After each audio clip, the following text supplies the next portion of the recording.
आलमी हर्बल दवाखाने की जानिब से आपकी खिदमत में हाजिर हूँ और आज जानेंगे बरगद को। बरगद जिसकी तस्वीर आपके सामने मौजूद है। उर्दू में इसको बड़, फ़ारसी में बरगद, बंगाली में बट और हिंदी में बड़ और संस्कृत में बट वृक्ष और अंग्रेज़ी में विनेन ट्री और कई दूसरी ज़ुबानों में इसको अलग अलग नामों से जाना जाता है। एक मशहूर अजीमुशान दरख्त है, यानी बहुत बड़ा लंबा चौड़ा पेड़ है। इसकी शाखों से बारीक बारीक रेशे निकलकर ज़मीन पर गिरते हैं और एक मुस्तकिल तना बन जाते हैं ज़मीन में गड़कर। इन रेशों को रेशे बरगद बड़ की दाढ़ी कहते हैं। ज़्यादातर इसका दूध और इसकी नरम और नाजुक कोंपलें इस्तेमाल की जाती हैं दवा की शक्ल में।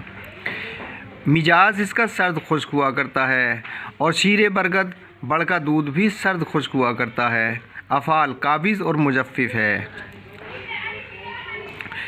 शीरे बरगद को बवासीर, एहतलाम, पाइल्स और स्पर्मेटोरिया और जिरियान सूरत इंजाल में मुनासिब तरतीब से बकसरत खिलाते हैं। इसकी नरम और नाजुक कोंपलें और रेशे बरगद दाढ़ी का सफ़ूफ बनाकर जिरियान और एहतलाम में इस्तेमाल करते हैं।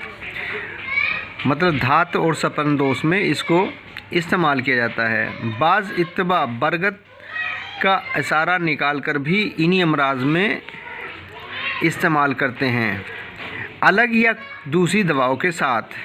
पिस्तानों को सख्त करने के लिए रेशे बरगद का ज़िमात करते हैं और दस्तों को बंद करने के लिए पानी में पीसकर छानकर पिलाते हैं।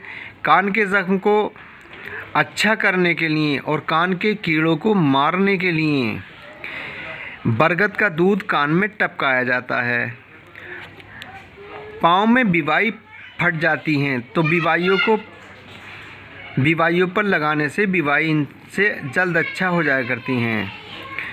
और आराम खसूसन कुंज रान पर इसका ताज़ा दूध चिला करते हैं जो उसको सही करता है और ज़ाती मवाद की सूरत में वर्म को फाड़ डालता है और जल्द अच्छा कर देता है। इसके पत्तों को जलाकर ज़ख्मों पर छिड़कते हैं या मरहमों में शामिल कर लगाते हैं। ख़ास नफ़ा मुमसिक और मुकव्वी आज़ाए रईसा है। मुज़िर ये मैदा और आंतों के लिए मुज़िर होता है।